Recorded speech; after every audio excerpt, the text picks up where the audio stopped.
بسم اللہ الرحمن الرحیم۔ اللہم صلی علی سیدنا محمد وعلی آل سیدنا محمد۔ السلام علیکم ورحمۃ اللہ وبرکاتہ۔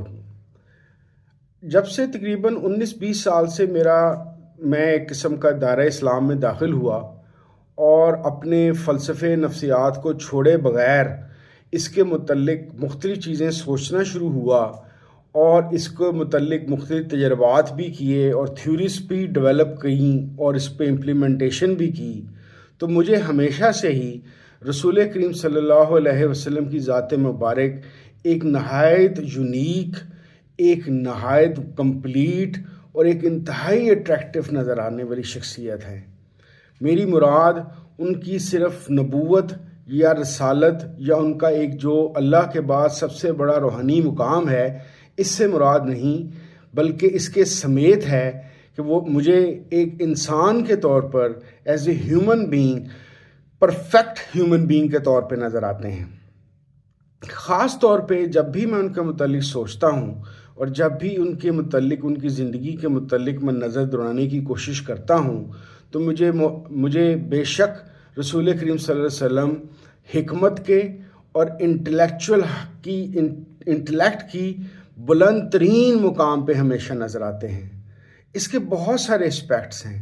لیکن میں یہ سمجھتا ہوں کہ رسول کریم صلی اللہ علیہ وسلم کے ذریعے اللہ کریم نے دو خاص ایسے تحائف دیے جو ویسے تو نارملی جذباتی طور پر صرف عام مذہبی روٹین سمجھی جاتی ہیں، لیکن میرے خیال کے مطابق ان کا فکری ارتقاء کے اندر ایک بہت بڑا رول ہے۔ وہ کچھ اس طرح کہ اگر آپ موقع ملے تو میری ویڈیو نبوت کے فکری پہلو، جو ایک طویل ویڈیو ہے، ضرور دیکھیے گا۔ نبوت کے اختتام کے متعلق بھی میرے پوائنٹ آف ویو اور میری جو سمجھ ہے رسول اللہ صلی اللہ علیہ وسلم کی ذات مبارک سے، وہ یہی ہے کہ ایک خاص مقام پہ لا کے اللہ کریم نے رسول اللہ صلی اللہ علیہ وسلم کے ذریعے سے دین کو مکمل کیا، اور نبوت کا چیپٹر کلوز کرنے کے بعد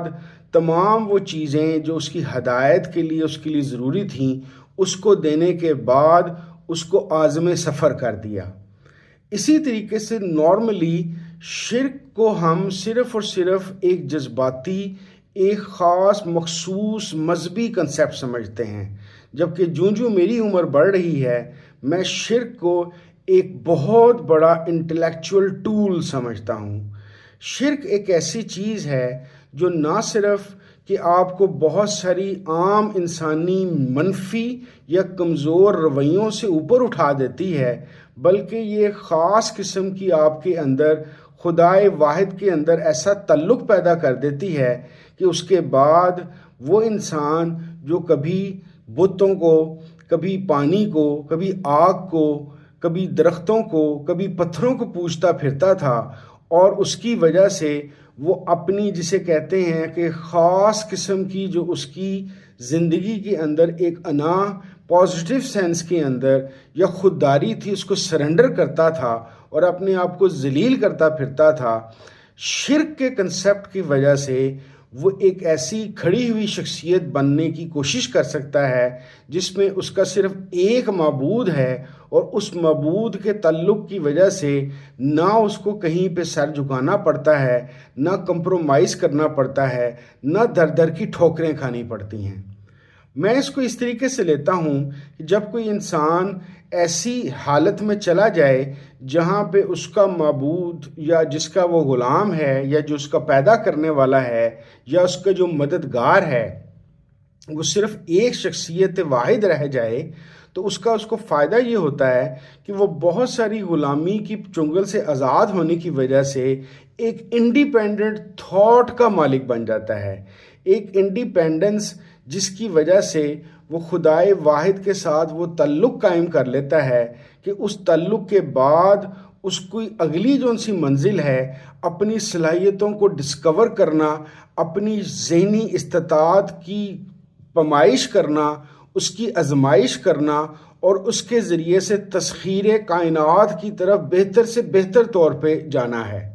کہاں پہ وہ انسان جو آگ، پانی، درخت، پتھروں کو سجدہ کرتا تھا اور کہاں پہ وہ انسان جو آگ پانی پتھروں کو مسخر کر کے اس کی تسخیر کرنے کے بعد دور دراز کائنات یا نئے تصور کے مطابق نئی کائناتوں کو مسخر کرنے کے قابل ہوتا جا رہا ہے۔ یہ شرک کا جو ایک کنسیپٹ ہے کہ اگر بندہ اس سے بچ جائے تو یہ آزادی اور یہ فکری ارتقاء جو اس کو نئی سے نئی منازل کی طرف لے کے جا سکتا ہے اور لے جاتا ہے، وہ اس کے لیے اس کے ذہنی فکری ارتقاء کے لیے ایک نہایت لازمی عمل ہے۔ میرے خیال کے مطابق بہت ساری چیزوں کے متعلق جس میں ہمیں رسول اللہ صلی اللہ علیہ وسلم کے متعلق شکر گزار ہونا چاہیے، اس میں سے ایک یہ کنسیپٹ بھی ہے کہ ہم ان کے بہت بہت شکر گزار ہیں کہ ان کے ذریعے سے، ان کی وجہ سے اللہ تعالیٰ نے ہمیں شرک کا کنسیپٹ سمجھایا اور انسان کو اللہ کی غلامی اور رسول اللہ کی تابعداری کے علاوہ ہر چیز سے آزاد ہو کے اپنے فکری ارتقاء کی طرف بڑھنے کا موقع دیا۔ السلام علیکم ورحمۃ اللہ وبرکاتہ۔